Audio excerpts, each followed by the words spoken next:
I see a lot of familiar faces, but for those who don't know me, my name is Meg Pulaski. I am the Associate Director of Social Programs for the Penn Memory Center, and the Caring Collective is one of our programs that we're excited about. So thank you so much for attending this panel, learning about the mentorship opportunities that will come through this program. So yeah, thanks for joining us today. Here is a brief overview of what we'll be talking about. So first, we're going to go through and just kind of talk about what is the Caring Collective, how did it come about? Then we're going to talk about a pilot that we did. I see some of our pilot participants in the audience today, which is very exciting. Talk about some of the findings that we have from our pilot, and then, kind of what we envision the future of the Caring Collective looking like. We also have from the pilot, one of our mentors, to kind of share her experience of the mentorship that she, provided through this program. And then we're going to kind of wrap up by giving the audience an opportunity to ask some questions to our mentors, to staff, so that you can really learn about, what this opportunity might look like for you. So we'll go ahead and get started with the background. So Felicia, take it away. Good morning, everyone. It's nice to see so many people here, and I really appreciate your interest in this important program that we are really excited to be launching. Before I jump into the background, I just wanted to let you know that we mentioned that this is being recorded. I wanted to let you know that the recording will be posted on the Penn Memory Center website as a way for future potential participants, mentors who are interested in the program to be able to log on and see what we talked about today. So just so you know where it will be posted. Many of you may know the couple featured in this picture here. This is Susan Jewett and her late husband, Carl Duzen. Susan and Carl have been friends of the Penn Memory Center for many, many years. And Susan is heavily involved in all caregiver kind of support activities, from caregiver classes, support groups. Susan and Carl attended many memory cafes and were just very engaged in all of the programming that we did and that we do. Unfortunately, Carl passed away 4 years ago. He was in a memory care facility, and ultimately he was one of the early COVID deaths in his memory care facility. And so Susan, really was going through the grief process. And Susan, unfortunately, can't be here today. She has an illness that is preventing her from speaking, and she's unable to attend. But she did give me permission to tell her story. So Susan, about a year and a half or so ago, called me and asked me if she could share an idea with me. And she said to me, I feel like I've learned a lot on this caregiving journey from the time I started working with you back in, I don't know, it might have been 2015, 2016. I can't remember the exact year. And so much has happened in the course of those years, and I learned so much.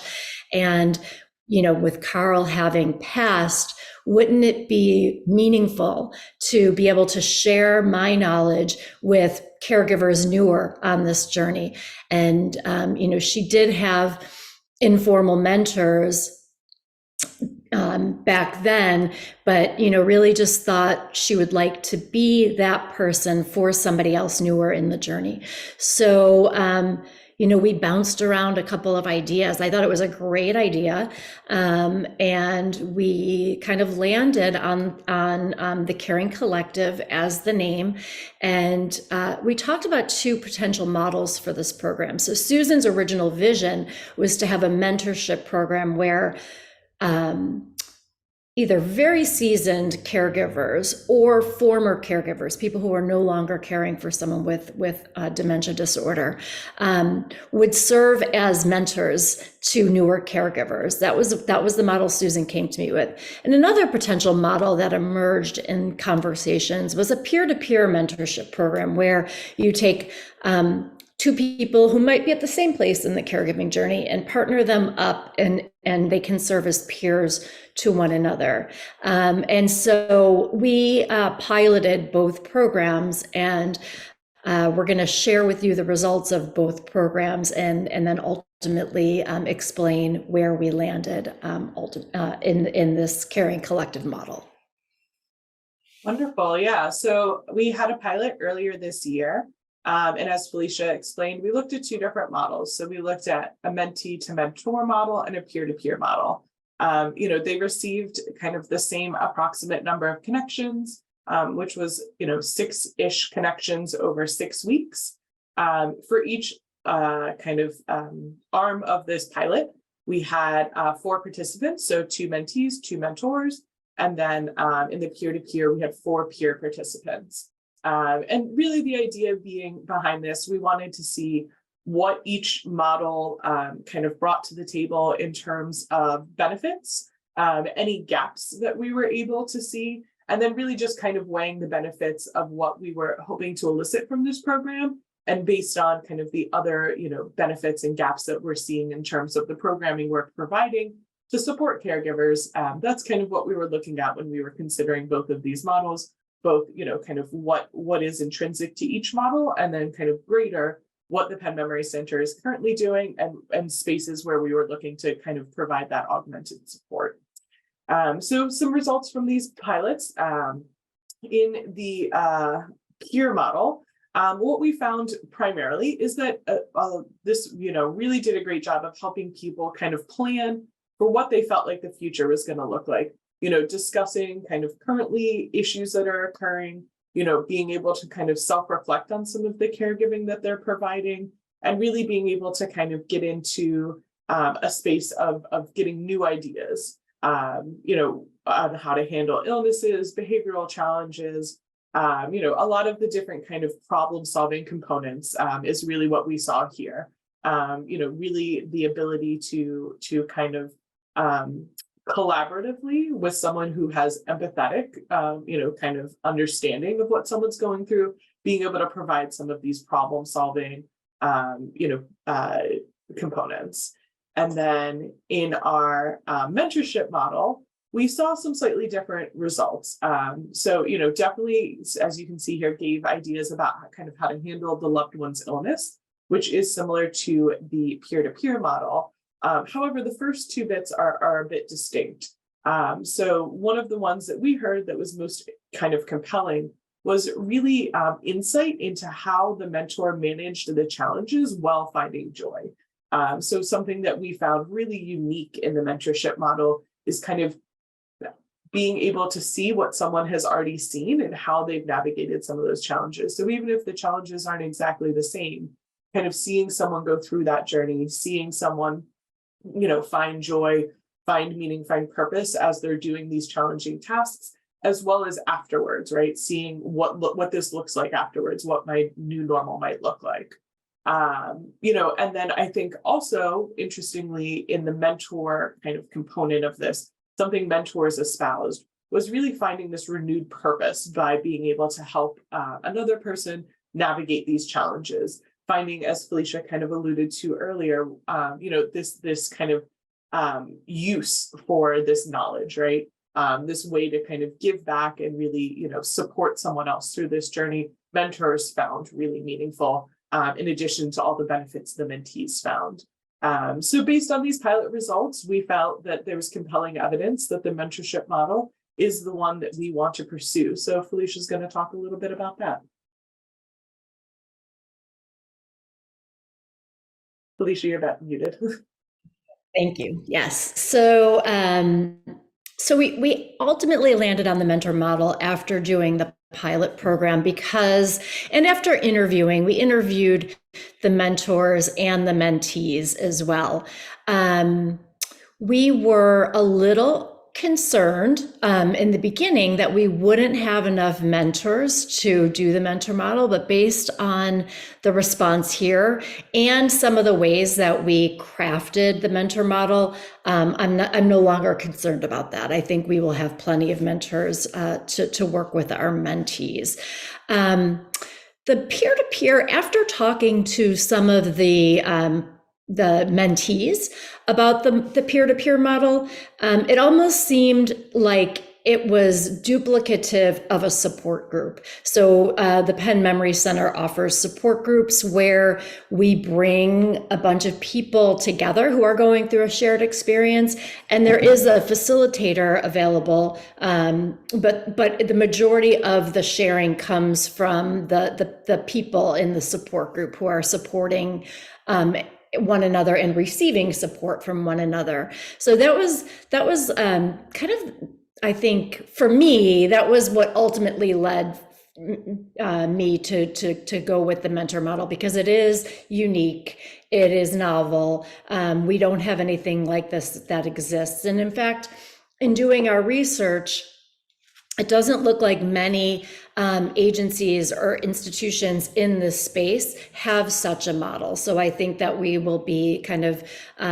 paving a way for a potential model that could work for other organizations that are in the dementia care space. And also just because it is what Susan originally envisioned, and I wanted to honor Susan's vision. In grief work, we know that something that helps people who are experiencing grief, we know something that helps them is finding meaning in their circumstances. And I think that the mentorship model is a real way for people who've gone through the caregiving experience to give back and make meaning out of their experience. So for many, many reasons, the mentor model became the clear choice in how we wanted to proceed. So, after our focus groups and after meeting with mentors and mentees, this is the vision that we came up with for this model. So we want to offer, we want to make matches. First of all, we want to make matches based on goodness of fit. So we want to find a mentor who can meet this particular mentee's needs. So whether it's the type of caregiving relationship they're in, whether, let's say if it's an adult child who is new to caregiving, we would want to find an experienced or seasoned or former adult child caregiver. We would like to try to make matches based on similarities in terms of disease, but more importantly, what the goals are of the mentee. We want to really kind of make that match so that we feel like we are giving the mentee the best possible mentor for them at this time. We will offer up to 6 meetings per match. And the meetings can be up to an hour at a time. They don't have to be the full hour if both parties, or if the mentee doesn't feel they need the full hour. But I think that in terms of mentor expectations, we would kind of ask you to think about, 6 hours per match, 6 meetings per match.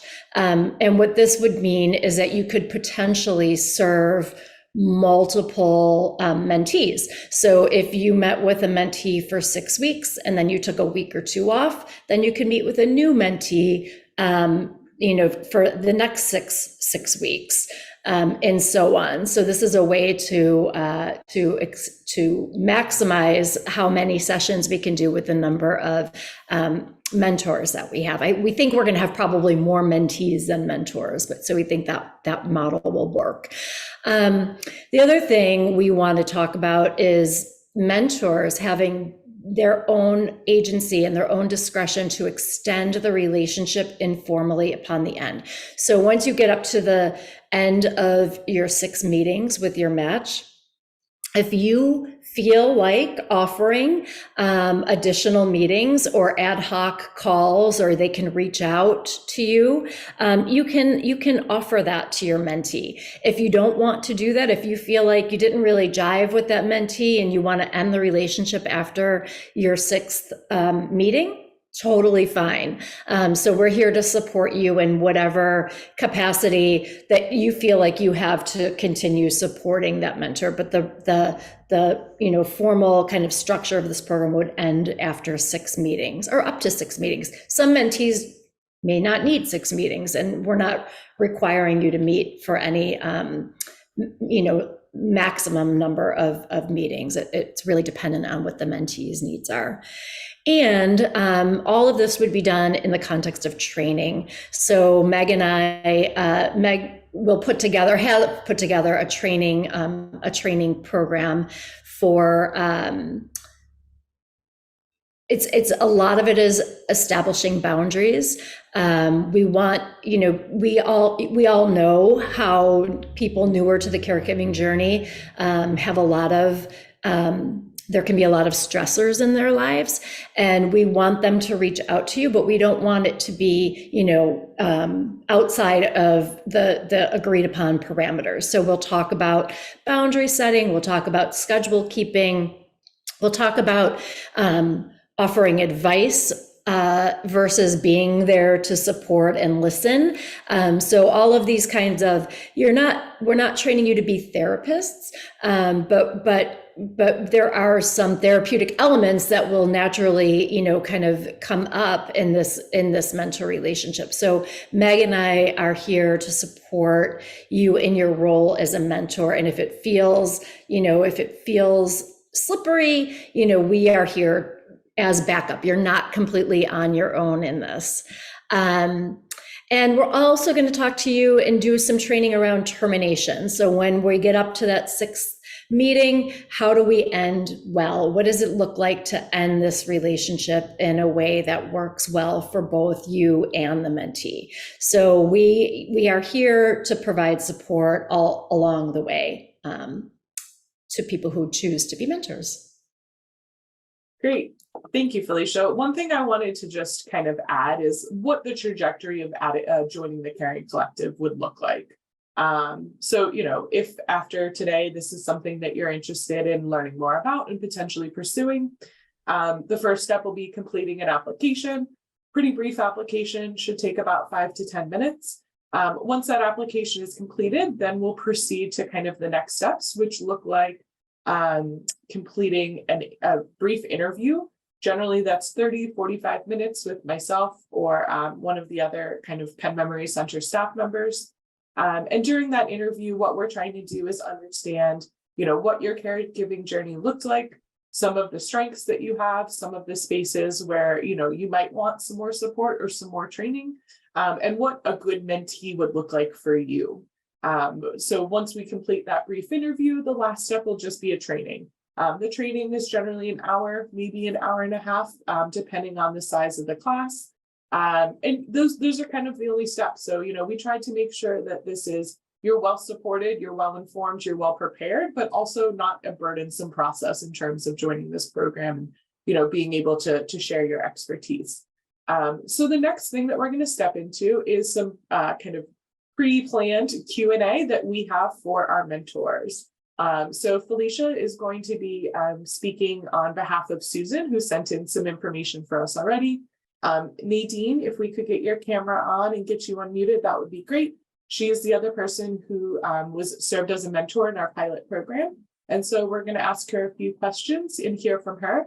And then once we're done with this kind of pre-planned Q&A session, that's when we're going to turn off the recording and we're going to jump into you all's questions to hear, what you would like to hear from our mentors.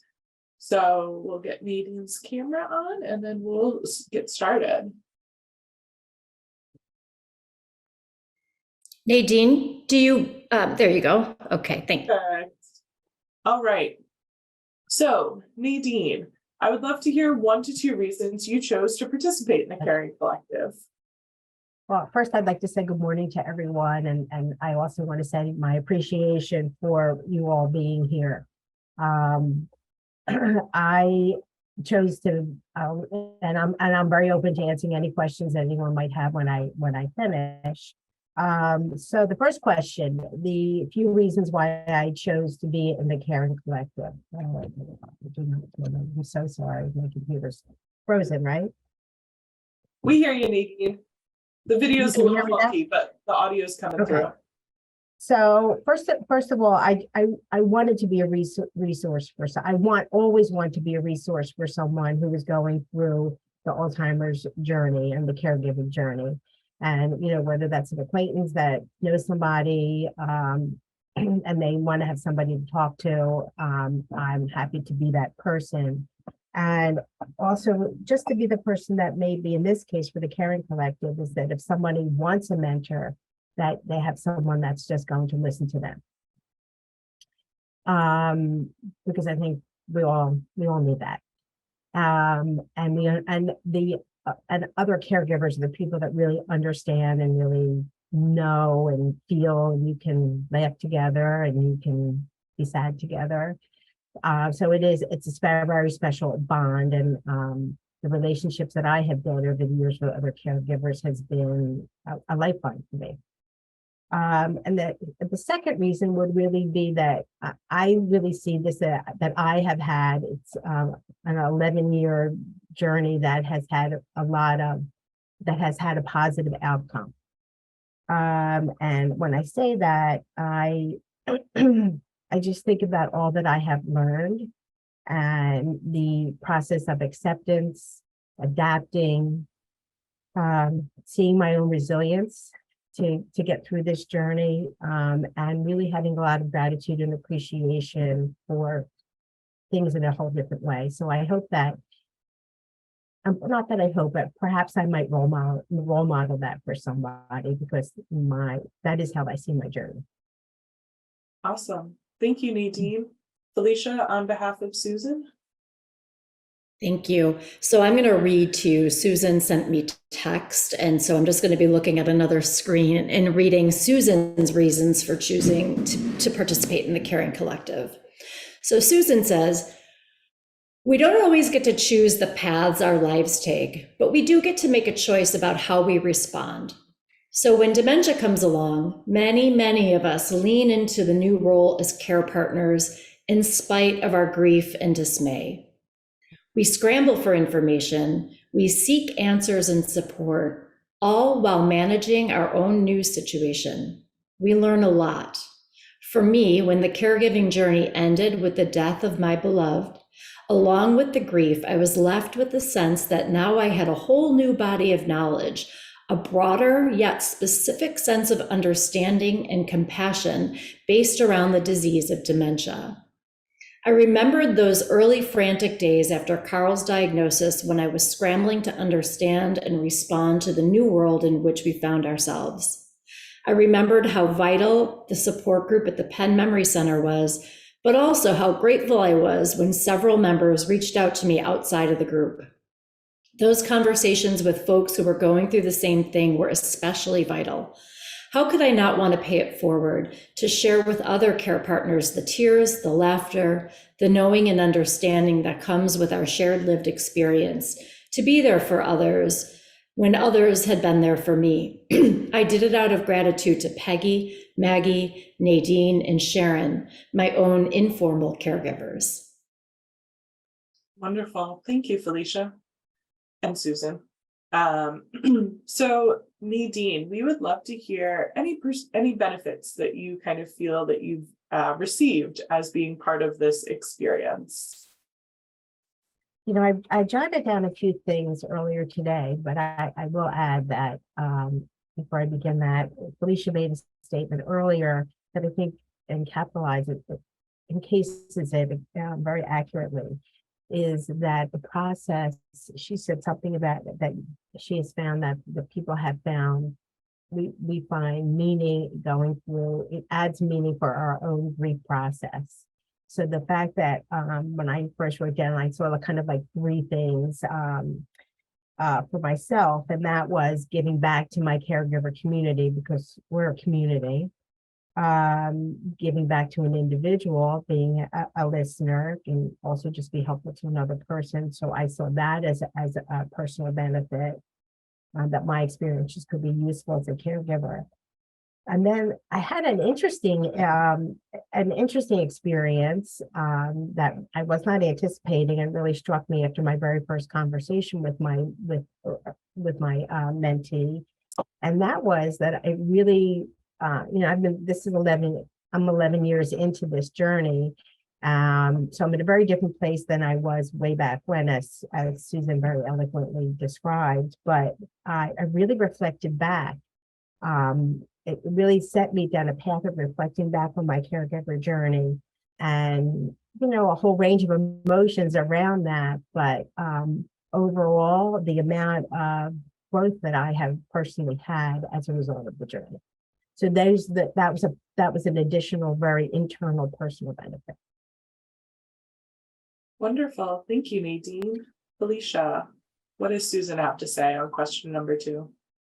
Susan says, I suspect that the benefits will continue to reveal themselves going forward, but at the moment, on top of the list is making the acquaintance of a remarkable new person in my life. Once again, my life is enriched. Another benefit would be the glow I feel when I say something to her, which she lets me know is meaningful and useful. It gives meaning to my life to know that what I learned and who I became as along the dementia path can benefit another. Wonderful. Thank you. All right. So last question for you, Nadine. What would you tell a friend who's considering becoming a mentor? This is pretty easy because it's kind of a low-hanging fruit, really. It's an easy thing. It's honestly a very easy and natural thing to do. It's very rewarding. And when I say natural, it's almost as if you're speaking to a friend, because you may not really know this person, but you have so much in common, so much uniquely in common. It's very easy to have an instantaneous bond. So it's really could be just, it's not really simply anything more than like speaking to a friend, listening to a friend, and if there's something that you need to say back or answer a question that you do, it's almost like looking in the mirror as if you were speaking to yourself, because there's so much that you have in common. So I would say that it's very rewarding. It's time very well spent, and it's really pretty easy, and it's a really easy way to give back. Awesome. Thank you, Nadine. Felicia, by way of Susan. Susan says that she would say it's because the time frame is roughly 2 months, because there's training and support, and the commitment is not onerous. Susan would say that if you feel ready, this is an experience that has the potential to enrich your life. She would say that while you might find it hard at times because it can bring up sad memories, it can also be a part of your own healing process, a way to re-find your own agency after loss. And it's a way to give back to the many who stepped up for you by linking their care of you with your own care of others and so forth, creating an ever-widening caring collective.